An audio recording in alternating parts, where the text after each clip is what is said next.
Welcome to the Region of Solutions podcast, where we give you the insider's take on the impactful work and initiatives being undertaken at ESCAP. I'm Kavita Sukanandan. In today's episode, we're exploring an inspiring project led by the Ubuntu Consortium in collaboration with ESCAP. This project has empowered over 4,000 women entrepreneurs across South and Southwest Asia to embrace digital marketing and e-commerce, transforming their businesses and lives.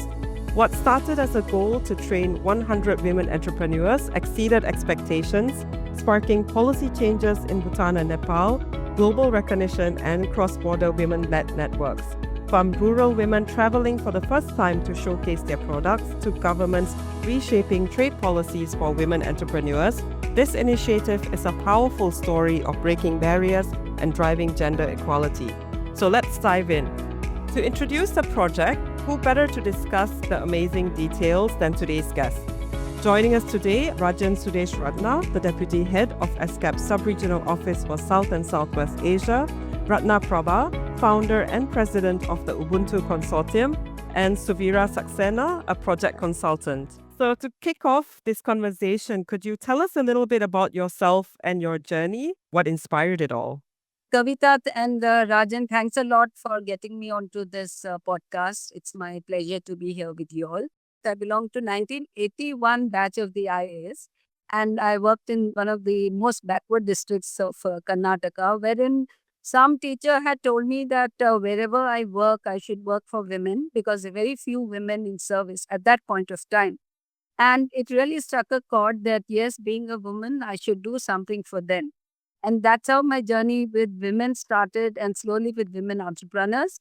When I was additional chief secretary, industries and commerce, I realized that the industrial policy does not have anything for women.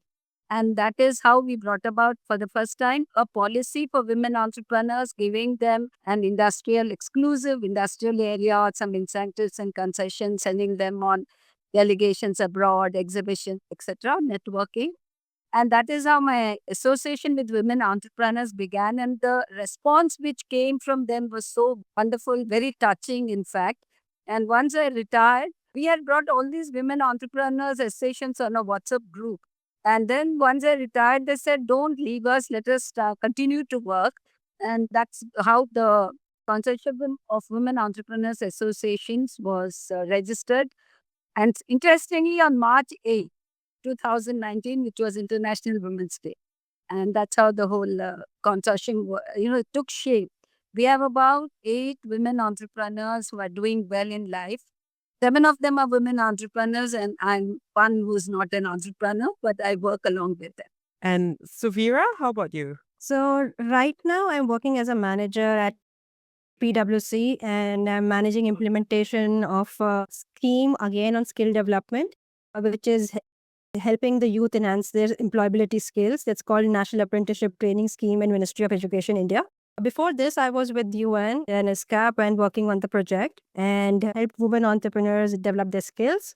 Before that, I was with EY and NSDC in India, both again involved in skill development. So have really been on the ground working in the skill development domain for a good decade now. And Rajan, what inspired your journey to the UN? And I know you're very passionate about women's economic empowerment. Well, my background, I am an Indian civil servant, and then I got into the UN, working for the last 13 years.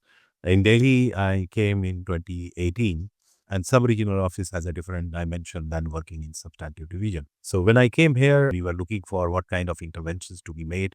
And we found that in Southwest Asia, and especially in South Asia, the status of women, and whether it is a labor force participation, equality, everything was really, really not up to the mark. Rather, we were the least performers in the entire Asia and Pacific compared to other sub-regions. So from a project target of 4, we reached to 27 countries. From a target of training on onboarding 100 women on e-commerce, we could onboard more than 2,000, and out of 4,000, half of them have been trained in collaboration with Ubuntu. And she will never leave us. She will always keep knocking. Rajanji, when is the next meeting and other things?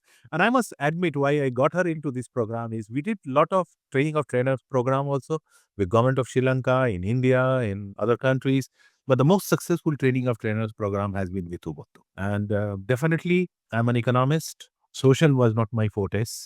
But when I started going deep, digging into this project and looking at it, that really developed into a passion. So, one of the common questions that we ask on every episode of our podcast, what solution are you bringing to the region? South Asia, Southwest Asia, but especially South Asia. When we talk about a social inclusion or women equality, mindset comes for the gender equality in terms of social, apart from the indicators, and they are not well treated. But we found that if you empower women economically, she would be heard and she will become more equal than others, not only in terms of economy, but also in terms of her social status. So that is where we thought we need to intervene. And we have seen, because in many of our training programs, there were women who were the first time coming and speaking in a public platform. And their confidence, their dedication, the change which we have seen in them is really remarkable. When once we formed this Ubuntu consortium, as I said, it's a consortium of Women Entrepreneurs Association. So we directly don't reach the women, but it's through the associations. And when I got to know about Rajan, that during COVID, the women were all at home, then the business, for everyone, business was very tough because they couldn't get out of their homes. And that was the time I got to know that there is something like UNESCAP, which is doing an online digital marketing training for women.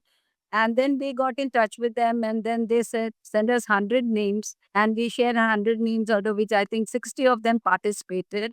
And that is how our journey with the UNESCAP began. And out of these, Rajan selected 2 women who could go to Nepal, and then they came back and narrated their experiences.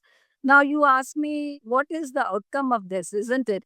The first thing is technology divide, which was there, that became narrower and lesser, because women in rural areas who do business, they actually look at a very small area of selling their products in their neighborhood or in some local markets. And once this digital marketing training programs took place, initially, we went through a lot of issues, whether online training was okay as far as COVID was there. Once COVID was done and gone, women wanted offline trainings and not online training, because you have the personal touch and they can talk to each other and get to know the people and get to solve their problems which they will come with, which they were facing. So from the laptops, everybody said we can't get our laptops because we need to borrow it from our children, or we don't know how to handle it. Then we went on to mobiles, how women can do business on the mobile. And I think the training which the UNESCAP, they gave us the training material. They have been our knowledge partners. And that was a great tool for us, because we could directly go to the place where the women are there, 100 to 150 women assembled. And we had a 1 day session. And on the mobiles, the women learned how to open their Facebook account, the Insta account, the LinkedIn, the Google, how to brand their products, how to market, and do a lot of online business. I think that got them, not only women don't look at making money. Anybody in business wants to make money. So their numbers increased from 1,000 rupees a day, it went up to 3 to 5 or 10,000 a day, and that they could market from home. And then they could start, they gained confidence. One, they upscaled in their businesses. They were confident. They came out and they spoke in various seminars, and they have come out for exhibitions. One thing I wanted to add was that COVID-19 had a very negative impact on the women entrepreneurs' mindset. It confined them to one room. So, getting them all into one room from different regions also helped them come out of their shells and help them expand their horizons and help them break barriers. It helped them gain confidence to come out of the shell that they were all in their own respective areas, confined to the small space, and gave them the confidence, yes, we can connect with each other, we can collaborate with each other. It's definitely interesting to hear about this deep digital divide that you've mentioned, and also the unique challenges that women in small businesses face in South and Southwest Asia. Are there any particular personal stories? Since you've been on the ground, you've met so many women involved. Could you share some of the most powerful transformations you've witnessed among the women involved in this initiative? Sure. One lady by the name of Pooja, who's based in Baroda, and she had a clothing business. So she used to manufacture, night gowns. And she took part in a Maldives training, and there was a lady from Mauritius also who had participated in the training. So in Mauritius, they used to use those gowns at their households. So that's how they both connected with each other. And she's now sending out continuous orders to Mauritius, and the other one in the Mauritius is selling them. So both are at advantageous position. And the business at both levels has gained. Earlier, it was only in Mauritius. Now she's also sending them to Dubai because they use them in religious grounds. Oh, it's definitely interesting to see the global expansion. How important are local partnerships in this project? When we were doing these projects, the biggest challenge which we were facing was because it was focusing on MSME. How do we identify these women entrepreneurs who need this kind of training?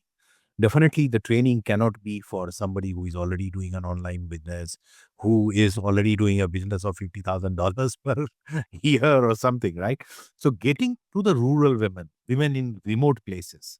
And it was not only India, Bhutan, we even trained around 100 women in Afghanistan, which is really, really remarkable at that moment. So, all we could do it only when we were in a position to identify the local partners. So, what we did was we had a few pre-designed partners and we wanted to inclusive partnership. So what we did was we went into an online registration, asking all these agencies, please nominate.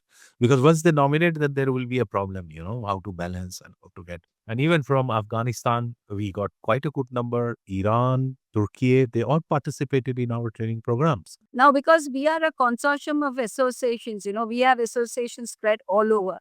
They're all, spread across the state. So when we started this digital marketing training, we just had to circulate a Google form and they could fill up those Google form. They could get all the members. So our advantage was having these members. Now, presently, Ubuntu, when we counted day before yesterday, 56,000 women associations spread across 11 states, and we have 29,800 women entrepreneurs registered. So the strength is growing. We have the support of the government, the banks, the financial institutions wanted to come and speak about what loans the women can get or about savings.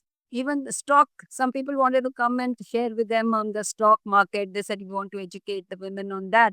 So we realized that a lot of partners started chipping in. They realized the value in training these women entrepreneurs and the local exhibitions which these women went. They could get a lot of good business because of the training, and then they got a lot of contacts.